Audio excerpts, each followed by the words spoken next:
성경 말씀 마태복음 24장 1절에서 3절까지의 말씀입니다. 신약성경 41페이지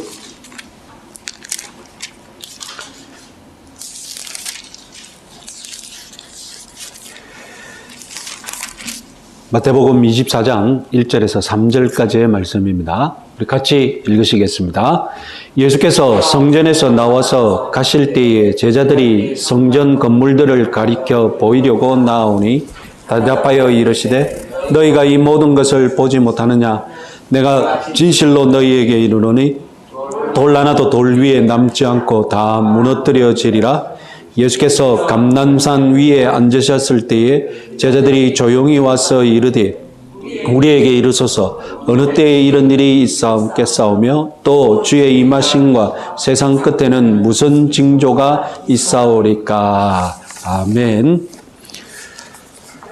예, 우리는 지금 이제 24장을 시작하게 되었는데 잠시 그동안의 흐름을 한번 표를 보고 되새겨 보겠습니다.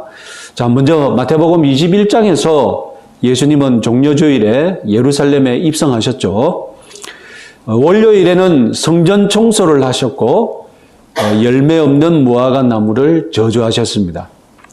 이 종려주일의 화요일 토론 대결의 날이죠. 역시 성전에 들어가셨습니다. 21장에서 권위에 대한 시비가 있었죠. 그리고 예수님은 비유로 답하셨습니다. 21장에서 두 아들 비유, 포도원 비유, 포도원 농부 비유, 이어서 22장에서는 혼인잔치 비유까지 답하셨습니다. 토론 대결은 안 끝났죠. 이어서 가이사에게 세금을 바쳐야 하느냐, 7 형제와 아내가 부활하면 어떻게 되느냐, 가장 큰 계명은 무엇이냐, 유대 지도층 각 종파들이 마치 릴레이 하듯이 예수님을 공격했죠. 22장 마지막에서는 예수님이 이제 반격하셨습니다. 메시아가 다윗의 자손이냐? 마태가 공을 들여서 기록한 것은 23장입니다. 다른 복음서에는 없는 예수님이 유대 종교 지도자들에게 7번이나 화를 선포하는 내용이 기록되어 있습니다. 그런 다음 암탉 비유를 말씀하시면서 예루살렘 심판을 선언하셨죠. 그런 다음에 이제 어떻게 예루살렘 성과 성전이 심판당할지 자세히 예언하시는 것이 마태복음 24장 감람산 설교가 됩니다. 23장뿐만 아니라 24장까지 지금 시간은 종려주일의 화요일이 계속되고 있다는 것을 또 유념하시기 바랍니다. 자, 마태복음은 유대인들을 위해 쓰인 복음서입니다. 마태는 유대인들에게 왜 예루살렘과 성전이 하나님의 심판을 받을 수밖에 없는지 그 이유를 길게 설명하고 싶었던 겁니다. 그래서 마태복음 23장은 7가지 화를 선언했던 23장은 마치 지금 재판장에서 오늘날식으로 말하자면 검사가 죄인의 제목을 쭉 나열하면서 재판장에게 고소하는 그런 기소장과 같은 장입니다. 그래서 23장에 이어서 이제 재판장이신 하나님께서 그럼 심판해야지 하고 감람산 설교를 하시는 그런 흐름이 되었다는 것입니다. 여러분, 우리가 어떤 큰 도시를 방문하면 방문 목적에 따라서 스케줄을 짜고 일정을 소화하지 않습니까? 그럼 예수님이 지금 종려주일에 입성하신 후 지금까지 소화하신 일정이나 은행들을 주목해 보면 예수님의 방문 목적을 알 수 있습니다. 우리 조금 전에 일정표 중에서 목적이 같은 은행들을 선명하게 목적이 같은 은행들을 모아보면 이렇게 됩니다. 여러분, 방문 목적이 무엇인 것 같습니까? 예루살렘과 성전의 파멸을 선포하는 것이 방문 목적이었습니다. 입성하신 직후 성전 청소하시고 열매 없는 무화과 나무를 저주하신 것, 그건 우발적인 언행이 아니었습니다. 심판을 선언하시려는 일관된 목적에서 나온 그런 언행이었습니다. 물론 입성하신 첫 번째 목적은 십자가 때문이죠. 골고다로 올라가는 여정, 이제 수요일부터 본격적으로 진행될 것입니다. 그 전에 화요일까지 예수님의 여정의 목적은 다름이 아니라 예루살렘과 성전의 파멸을 선포하시는 것이었습니다. 이런 흐름에서 오늘 24장 1절 2절은 바로 파멸을 선언하시는 예수님 언행에 있어서 정점에 도달하고 있습니다. 자, 23장 38절에서 너희 집, 즉 성전이 황폐하여 버림받으리라. 다음 표 보겠습니다. 이렇게 말씀하셨죠. 여기서 이 황폐하다의 헬라어는 광야 같다, 텅 비어있다 이런 뜻입니다. 사람이 살지 않는다, 불모지다 이런 뜻이 됩니다. 성전의 터가 불모지가 될 것이라는 그런 예언을 하신 것입니다. 이 선포는 지금까지 예수님이 심판을 선행하셨던 그 언행들을 총정리하는 그런 메시지였습니다. 그런데 정작 들었던 제자들이 긴가민가 했던 것 같습니다. 황폐하여 버려질 집, 설마 성전일까? 이런 반응도 있을 수 있지 않습니까? 이런 상황에서 24장이 시작합니다. 1절을 보시면 예수께서 성전에서 나가실 때에 제자들이 성전 건물을 가리켜 보이려고 하거늘. 예수님의 뜻과 반대로 제자들은 예루살렘 성전을 목격하고 감동을 받았습니다. 그래서 마가복음 13장 1절 말씀 한번 보겠습니다. 마가복음 13장 1절 제자들은 성전의 화려함에 감탄한 나머지 이렇게 외치다시피 했습니다. 선생님이여 보소서, 이 돌들이 어떠하며 이 건물들이 어떠합니까? 여러분, 이 말이 감탄한 것 같습니까? 지금 이 건물이 무너지다니 안타까워하는 그런 말인 것 같습니까? 지금 제자들이 말하는 돌들, 그건 다름이 아니라 성벽을 쌓아 올릴 때 들어간 돌들입니다. 역사가에 의하면 그 기초석 하나에 12m에서 20m짜리 돌들이 그 성에 들어가 있다고 하는 것. 뭐 다소 좀 과장된 면도 있겠죠. 그리고 성전 꼭대기에는 순수한 흰색 대리석 그렇게 되어 있었고요. 성전 정면 벽에는 금으로 된 평판들을 붙여놨다고 합니다.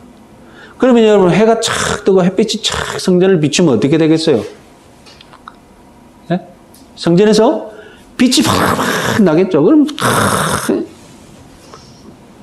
그래서 여러분, 유대 역사가에 의하면 그 성전을 보고 지금까지 우리가 보고 들었던 것들 중에 가장 훌륭한 건물이다, 이렇게 자평할 정도였습니다. 제자들이 이 돌들을 보소서, 지금 제자들이 예수님한테 말할 때에 그 감동, 그 감정이, 아니 이 건물이 무너지다니요 예수님, 그런 뜻이겠습니까? 아니면 이 건물 너무 멋지지 않습니까? 우리 유대민족의 자랑이지 않습니까? 여러분, 이렇게 말하고 싶겠습니까? 지금 둘 중에 어느 거겠습니까? 그래서 예수님은 누구라도 알아들을 수 있게 분명하게 말씀하십니다. 아까 표 다시 한번 볼까요? 돌 하나도 돌 위에 남지 않고 다 무너뜨려지리라. 어떤 분은 지금 예루살렘 성의 서쪽 벽 일부가 남아 있어서 소위 통곡의 벽이라고 하죠. 지금도 그 앞에서 유대인들이 가서 막 통곡하면서 기도하지 않습니까? 그래서 2018년 7월에는 이 벽에서 100kg짜리 돌덩이가 떨어졌다고 합니다. 다행히 사람은 안 죽고 다치지 않았다고 합니다. 그러면 돌 하나도 돌 위에 남지 않고 다 무너뜨리리라, 이 말씀은 성취되지 않았다고 생각하는 사람도 있는 것 같아요. 지금 서쪽 벽이 남아 있으니까. 여러분, 일단 헤롯 성전은 지금 예수님이 예언하셨던 그 성전은 다 무너졌습니다. 그리고 예루살렘 성 서쪽 벽 일부가 조금 남아 있습니다. 그렇다고 여러분, 예루살렘 성이 황폐하여질 것이라는 이 예언이 안 이루어졌습니까? 여러분, 예수님 예언대로 성취되었음을 믿으시기 바랍니다. 자, 이 돌 하나도 돌 위에 남지 않고 다 무너뜨리리라. 그제서야 제자들은 선명하게 이해했습니다. 충격받았겠죠. 40년 넘게 공사했던 그 헤롯 성전이 지금 다 지어가고 있는데, 예? 이 짓지도 않은데 지금 곧 무너진다고요? 그래서 3절에서 질문합니다. 우리에게 이르소서 어느 때에, 도대체 언제, 무슨 징조가 있사오리까? 어떤 징조가 있으면 우리가 무너질 줄 예상하면 됩니까?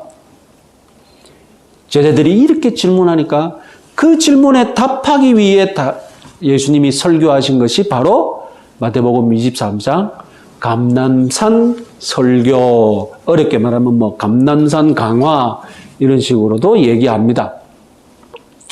그러니까 여러분 1절, 2절은 이전의 예수님 언행들, 예루살렘 심판을 선언하고 성전이 무너질 것이라고 예언하셨던 예수님 심판 그 언행들을 총 압축해서 요약해서 선명하게 돌 하나도 돌 위에 남지 않고 다 무너뜨려지리라. 이렇게 정점에 클라이막스를 딱 찍고 그리고 앞으로 행할 감람산 설교의 서론이 되기도 하는 것입니다. 그래서 다음 주부터 강의할 마태복음 24장 이 감람산 설교에 대해서 딱 한 줄로 예고하자면 마태복음 24장은 세상 종말에 관한 예언으로 다 겉보기에 이해하기 쉽지만 그러나 서론을 딱 보면 마태복음 24장은 무엇에 관한 설교입니까? 언제 어떻게 예루살렘 성이 무너질지, 예루살렘 성전이 무너질지, 예루살렘 성과 성전의 파멸에 대해서 예언하신 것이라는 것을 미리 말씀드립니다. 그래서 종말에 관한 설교가 아니라는 것, 예루살렘 성과 성전의 파멸에 관한 설교라는 것, 거기에 대해서 강의하도록 하겠습니다. 자, 오늘은 서론격으로 성전 파멸의 역사를 말씀드리고자 합니다. 이것을 알면 하나님이 왜 성전을 파멸하시는지, 오늘날 성전은 어떻게 되는지, 이것을 우리가 충분히 예수님이 성전을 파멸한 그 예언, 이것은 뜬금없이 뭐 하신 예언이 아니라 정통성이 있는 예언이라는 것. 성경에 정통성이 있는 예언 속에서 예수님이 성전 파멸을 예언하셨다는 것을 우리가 충분히 이해하게 됩니다. 자, 첫 번째, 구약 성경은 이미 예루살렘 성과 솔로몬 성전의 파멸을 예언했었고 실현되었다는 것입니다. 여러 구절들이, 헤아릴 수 없는 구절들이 있지만 가장 짧고 대표적인 구절 미가서 3장 12절 말씀 같이 한번 읽어보겠습니다. 이러므로 너희로 말미암아 시온은 갈아엎은 밭이 되고 예루살렘은 무더기가 되고 성전에 사는 수풀의 높은 곳이 되리라. 아까 황폐하여지리라, 황무지, 불모지가 되리라는 말과 똑같죠? 예루살렘 성만 파멸되고 성전은 보존되는 겁니까? 아닙니다.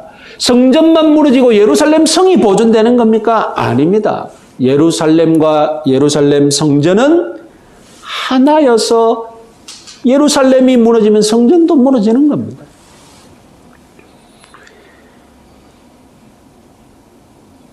이들 구약 선지자들이 예루살렘 성과 성전의 파멸을 예언한 이유, 이스라엘 민족의 불신앙, 불충성 때문입니다.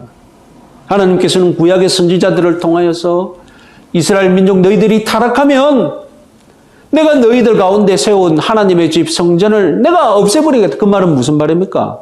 동행동거 안 하겠다. 내가 너희들 하나님이 되지 않겠다. 너희들 떠나겠다. 그런 뜻이지 않습니까? 집 나가겠다는 거예요. 너희들과 같이 못 살겠으니 내가 집을 나가겠다. 내 집 부숴버리고 나가겠다. 누차 경고하셨습니다. 그래서 실제로 주전 586년에 메소포타미아에 있던 바벨론이 쳐들어와서 성전과 성을 파멸시켜버리고 유대 민족은 어떻게 됩니까? 포로로 싹 다 잡혀갑니다. 거기서 70년 동안 포로 생활을 하게 되죠. 70년 후에 예루살렘으로 유대 땅으로 돌아와서 성전을 짓고 성벽을 완성하는데 그것이 너무 초라한 거예요.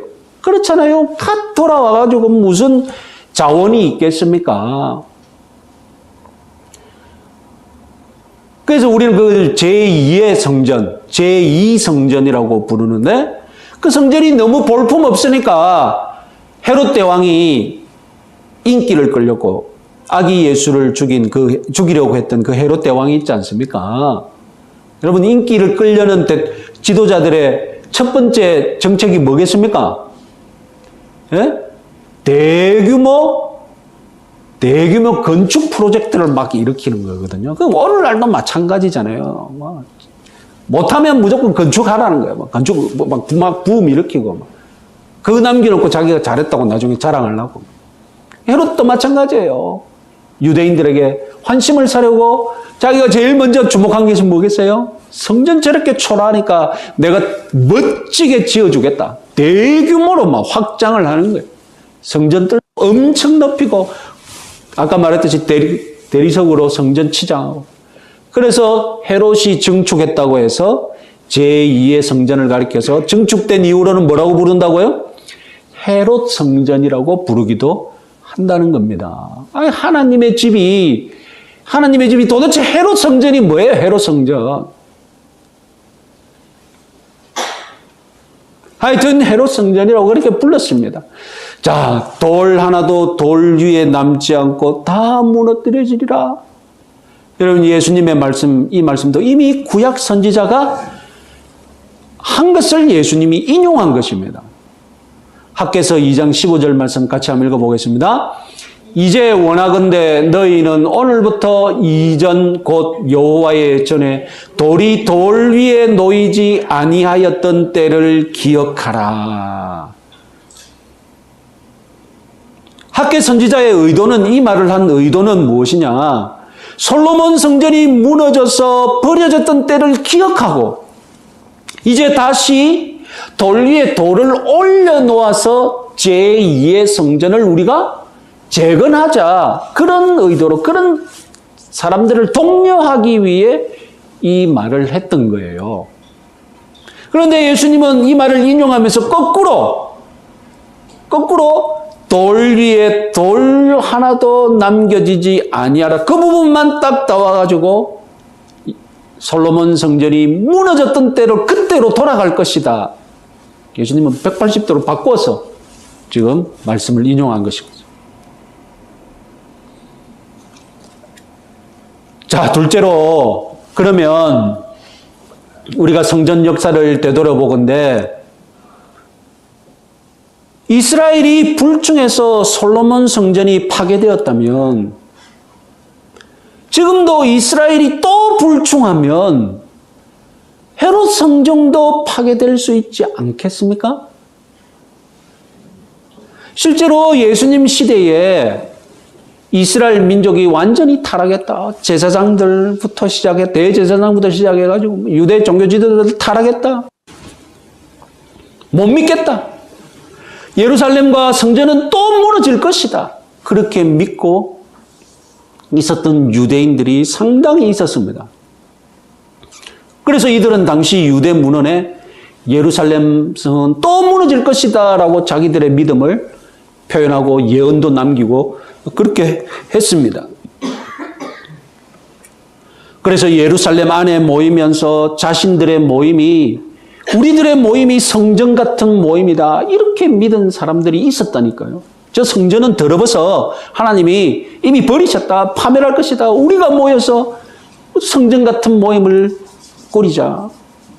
그런데 어떤 모임은 예루살렘 안에서 모이면 같이 더러워진다. 그거 어떻게 해야 되겠습니까? 예루살렘을 떠나자. 우리 저 광야로 들어가자. 하나님이 광야로 우리를 인도하셔서 거기서 은혜를 주셨지 않느냐. 그래서 예루살렘을 버리고 예루살렘 성전을 버리고 광야로 가서 집단 생활하면서 그 대표적인 무리가 다름 아니라 쿰란 공동체. 이 쿰란이라는 지역에서 동굴에서 살면서 심지어 이들은 예루살렘 성전을 떠나왔기 때문에 우리가 자체적으로 성전 시스템을 만들자. 제사장 뽑아 자기들이 제사 드리고 하나님이 버리셨다는 거예요. 우리 제사를 하나님이 받으실 거라고.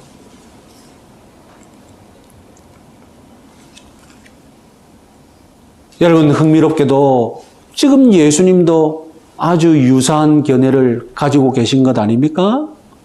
예수님도 지금 이스라엘 세대가 불충하기 때문에 유대 종교 지도자들이 불충하기 때문에 이 타락한 성전이 파괴될 것이라고 지금 선언하고 계시는 것 아닙니까? 그러면 예수님은 지금 쿰란 공동체와 같은 자들을 모방해서 그들의 의견에 동조해서 지금 예언하고 있는 것입니까? 성전 파멸을 예고하시는 예수님의 은행은 그 당시 영적으로 뛰어난 사람들이 이미 예고했던 것을 따라하는 것입니까? 아닙니다. 예수님의 성전 파괴, 이 예언에는 독특한 점이 있습니다. 다름 아니라 예수님 자신이 거룩한 새 성전이기 때문에 타락한 성전은 파멸되어야 한다. 이렇게 선언하셨습니다. 이것이 바로 세 번째 성전 역사에 관해서 우리가 알아야 할 사실입니다. 오늘 설교에서 가장 중요한 교훈입니다. 타락한 제사장과 더럽혀진 성전이 무너지면 당연히 새 성전이 지어져야 하겠죠. 헤롯 성전이 파멸될 것을 예언하신 예수님은 새로 지어질 성전에 대해서 자신 있게 예언하셨습니다. 요한복음 2장 19절에서 21절 말씀 같이 한번 읽어보겠습니다.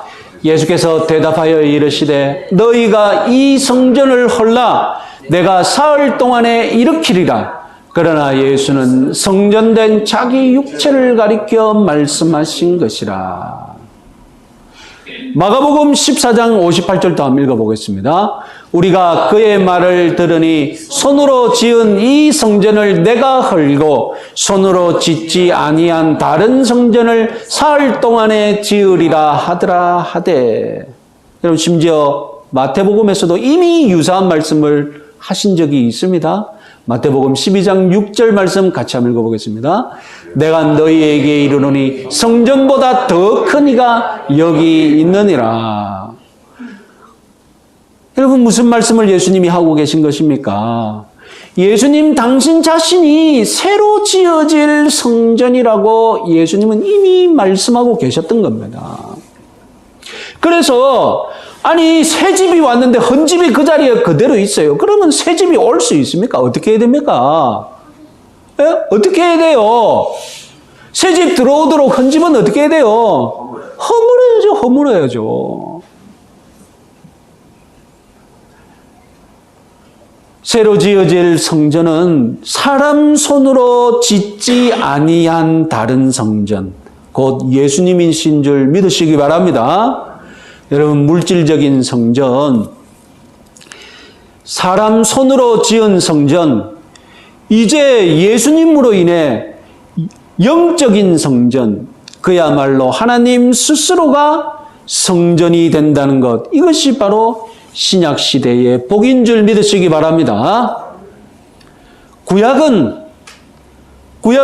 율법과 성전의 제사로 하나님의 임재를 체험했습니다. 율법 안에서 제사를 드림으로 그 성전 안에서 하나님의 임재를 체험하는 시스템이었어요. 그러나 이제 신약은 예수님 안에서 성령을 믿고 내가 예수님 안에서 성령이 내 안에서 그런 가운데 하나님의 임재를 체험하는 그런 시대가 오신 줄 믿으시기 바랍니다. 그래서 우리는 예수님을 믿음으로써 성령의 도움으로 예수님과 연합하게 됩니다. 예수님이 성전이시면, 내가 예수님과 연합되어 있다면, 예수님이 성전이시고 내가 예수님과 연합되어 있다면 그럼 나는 어떻게 되는 겁니까? 나도 성전이 되어야 되는 것 아닙니까?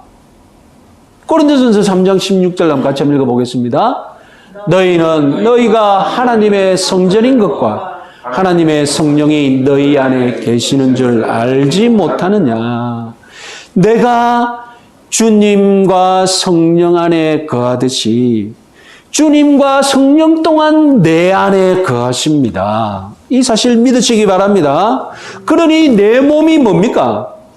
내 몸이 성전이 되는 겁니다. 예수님이 성전이시고 내가 예수님과 연합되어 있으니 내 몸도 성전이 되고, 내 몸이 성전이니 성령이 내 안에 거하시고 하나님이 내 안에 거하시는 겁니다. 여러분, 이것이 갑자기 예수님이 말씀하신 진리인 것 같습니까? 내가 성전이다. 이것이 갑자기 하나님 예수님이 전에는 없었던 진 사실인데 선언하신 것 같습니까? 여러분, 요한계시록 22장 한번 말씀 같이 한번 읽어보겠습니다. 21장 같이 한번 읽어보겠습니다. 또 내가 봄에 거룩한 성 새 예루살렘이 하느님께로부터 하늘에서 내려오니 그 준비한 것이 신부가 남편을 위하여 단장한 것 같더라. 성 안에서 내가 성전을 보지 못하였으니 이는 주 하나님 곧 전능하신 이와 및 어린 양이 그 성전이심이라. 이미 하나님이 계신 청상에 예루살렘 성과 성전이 있었는데, 그 성전이 내려와서 확인해 보니 무엇이었습니까? 다름 아니라 전능하신 이와 어린 양의 성전이었다는 것입니다. 그러니까 여러분, 천상에도 성전과 성전이 있어서 그 성전이 무슨 건물인 줄 알았는데 건물이 아니라 무엇이었습니까? 전능하신 이와 어린 양이 그 성전이었다는 것입니다. 그러니까 성전하면 자꾸 우리는 건물을 떠올리는데, 여러분, 성전하면 하나님의 집이지 않습니까? 그럼 집하면 여러분 떠오르는 게 뭡니까? 집하면 하우스만 떠오릅니까? 홈이라는 의미가 있지 않습니까? 여러분, 가정이라는 의미가 있지 않습니까? 집은 무엇의 상징입니까? 그럼 결국 동고동락의 상징이지 않습니까? 내가 우리 가족과 같이 사는 곳, 동고동락의 상징이 집인 거예요. 그래서 하나님은 자신이 성전이지만 동고동락의 상징을 보여주기 위해서 땅에 무엇을 세우라고 하셨습니까? 하나님의 집인 성전을 세우라는 거예요. 그런데 유대인들이 착각한 게 뭐예요? 성전을 보면 무엇을 생각해야 합니까? 내가 하나님과 어떻게 동거동락을 누릴까? 내가 어떻게 하면 하나님과 동행동거할까? 거기에 관심을 가져야 되는데 무엇에 관심을 가진 거예요? 하우스에 관심을 가진 거예요. 홈을 꾸밀 생각을 안 하고, 홈으로 만들 생각을 안 하고, 하우스를 잘 꾸밀까? 내가 이 하우스를 그 집은 근사한데 집구석이 돼버린 거예요, 그냥. 네? 건물은 그럴듯한데, 그냥 읽기 싫은, 같이 살고 싶지 않은 집구석이 되어버린 거예요. 하나님이 어떻게 하신 겁니까? 이 집구석 나가버리는 거예요.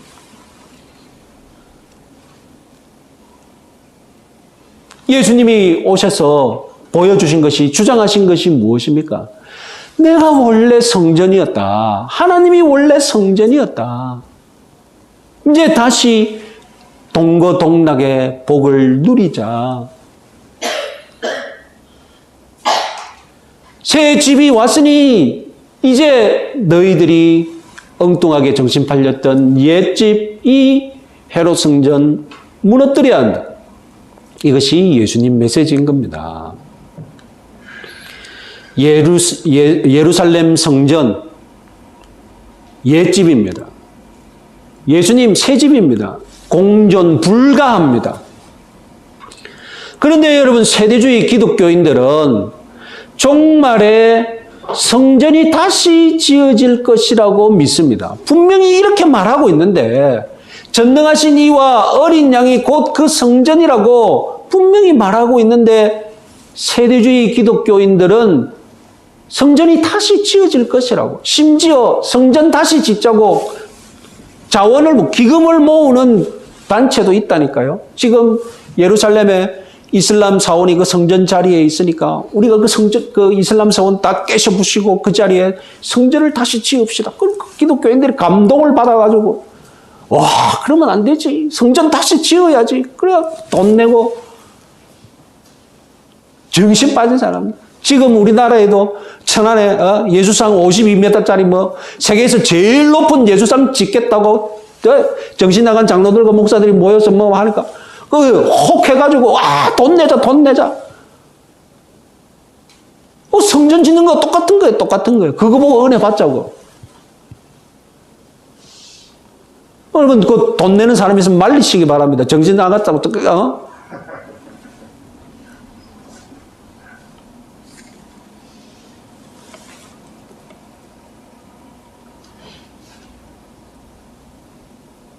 예수님이 옳다면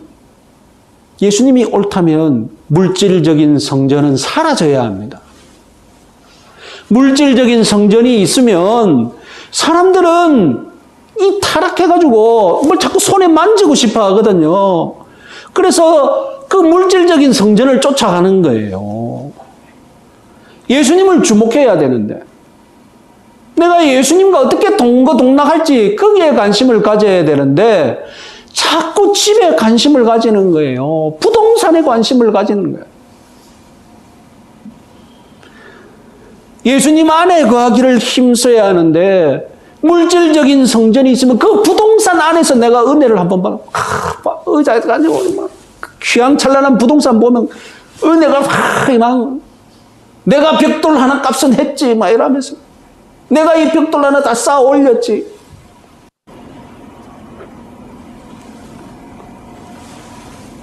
여러분, 사도행전을 보시면 성령 충만함을 받은 초대교회 성도들이 이 착각을 내가지고 자꾸 성전에서 모입니다. 성전에서 모이니까 이 모임이 기독교 모임인지 유대인 모임인지 유대교 모임인지 구분이 안 가는 거예요. 그래서 스데반 집사가 사도행전 7장에서 지극히 높으신 하나님은 손으로 지은 곳에 계시지 않는다. 혁명적인 발언을 하니까 그 발언을 듣고 누가 가만히 있겠습니까? 유대인들이 들고 일어나 스데반 집사 어떻게 했습니까? 스데반 집사 어떻게 했습니까? 그 자리에서 즉결 처분해가지고 돌로 쳐 죽였다니까요. 하나님이 이 성전에 안 계신다고? 그때부터 비로소 교회와 유대인 모임이 구분되기 시작하는 거예요. 그전에는 구분이 안 됐어요. 이게 예수님 모임인지 유대교 모임인지. 그러니까 이 유대인들이 기독교인들을 박해하기 시작한 거예요. 구분하고 싶은 거예요. 차별하고 싶은 거예요. 너희는 유대인 아니야? 우리 모임 아니야? 아웃사이더로만 그냥 내몰기 시작하고 박해가 시작된 거예요. 그리고 예루살렘 성전이 예수님이 예언하신 대로 주 70년에 파괴되니까 이제 유대인들이 못 참아가지고 유대교, 기독교가 완전히 결별하고 유대인들은 매일 아침 기도를 하는데 뭐를 기도하느냐? 나사렛 예수를 따르는 저들을 처벌하여 주십시오. 저주 기도를 매일 하기 시작한 거예요. 이 유대인들이 그렇게 이제 예수님과 기독교 완전히 구분된 거예요.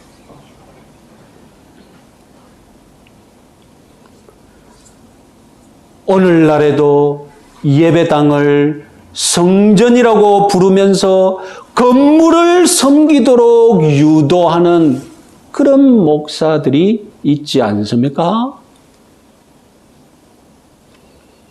예배당은 예배당일 뿐입니다. 예배당은 예배드리기에 편한 건물일 뿐입니다. 예배당이 화려할수록 반드시 성전 흉내를 내도록 되어 있고, 성전이라고 믿는 순간 우리는 구약 시대로 돌아가는 겁니다. 예수님 없던 시절로 돌아가는 거예요.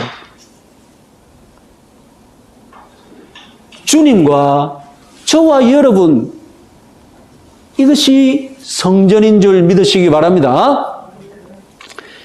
지금 이 빌딩 2층 예배당에서 우리가 예배하러 모였고, 이 자리에 주님이 임재하셔서 우리 예배를 받으시면 이 순간 이 공간이 성전이 되는 줄 믿으시기 바랍니다. 마찬가지로 여러분이 직장에서 기도할 때에 그때 그 자리가 성전이 되는 거예요. 여러분이 집에서 기도할 때에 그때 그 자리가 성전이 되는 겁니다.